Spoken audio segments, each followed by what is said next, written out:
कौन बनेगा नेता। नगर निगम के चुनाव पास आने वाले थे। पूरे कानपुर शहर में टिकट को लेकर मारामारी शुरू थी, लेकिन सबसे ज्यादा चर्चा में वार्ड नंबर 40 की सीट थी। वो इसलिए क्योंकि इस बार वहां की सीट महिला के लिए आरक्षित थी। अब सवाल ये था कि चुनाव लड़ेगा कौन। इससे पहले ठाकुर साहब वहां से पार्षद थे और इस बार उन्होंने अपनी पत्नी सीमा ठाकुर को टिकट दिलवाई और ठाकुर साहब की शान के कारण सीमा जी ने 20,000 वोटों से चुनाव जीत लिया। अरे बधाई हो सीमा भाभी, अब तो आप वार्ड की पार्षद बन गई हैं। अब तो हमारे काम आप ही करवाएंगी। अरे ये तो सिर्फ नाम की पार्षद बनी है, वो तो महिला सीट आ गई, वरना पार्षद तो मुझे ही बनना था। अब भले ही चेहरा इसका होगा, लेकिन पावर तो मेरी ही होगी। अरे वाह भाई साहब, क्या दिमाग लगाया है आपने भी। आइए आप लोग, खाना लगा दिया है सबके लिए। सीमा जी पार्षद बन चुकी थीं, फिर भी उनकी एक ना चलती। सारे काम ठाकुर साहब खुद ही संभाल लेते और जहां जरूरत पड़ती वहां सीमा जी का अंगूठा लगवा लेते। सीमा जी ज्यादा पढ़ी लिखी भी नहीं थी। एक दिन ठाकुर साहब और सीमा एक प्रोग्राम में जाते हैं।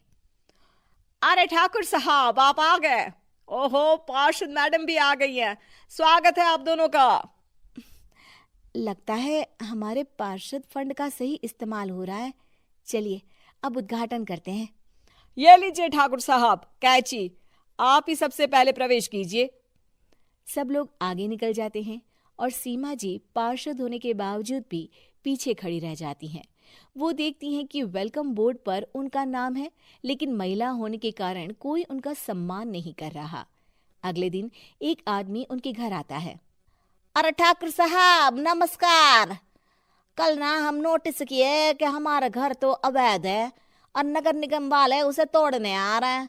अरे कुछ कीजिए ना ठाकुर साहब।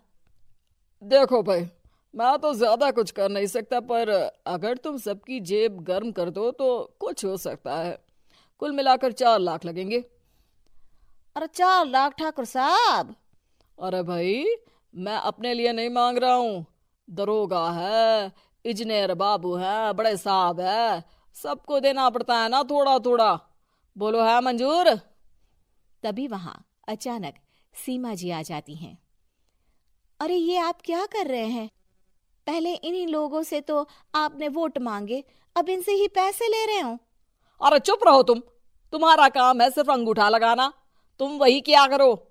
मुझे दूसरे काम तुम मत सिखाओ, समझी?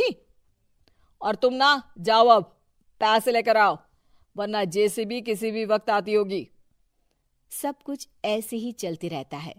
एक दिन सीमा जी और ठाकुर साहब को एक लोकल मीटिंग में बुलाया जाता है। वहां पर कई और अधिकारी लोग भी मौजूद रहते हैं।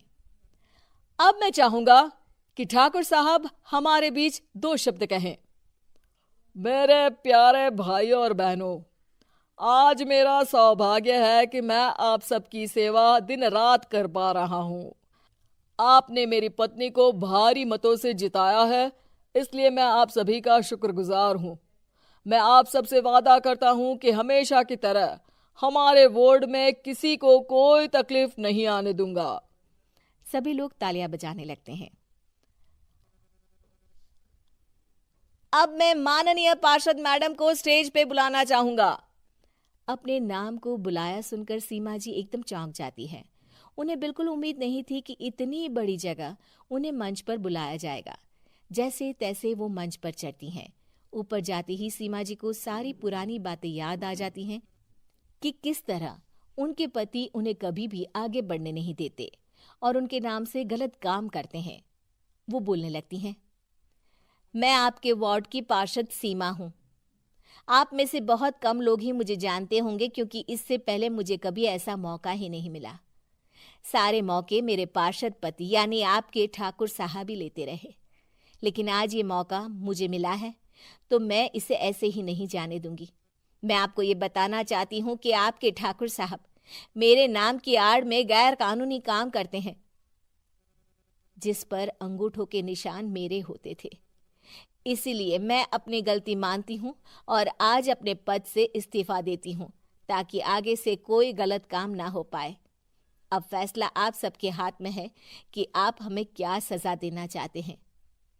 सीमा जी की बातें सुनकर ठाकुर साहब के चेहरे का रंग उड़ जाता है और वो शर्म से मुंह नीचा करके वहां से चले जाते हैं और पद से इस्तीफा देकर ही सही सीमा जी अपने आप में आत्मविश्वास महसूस करती हैं।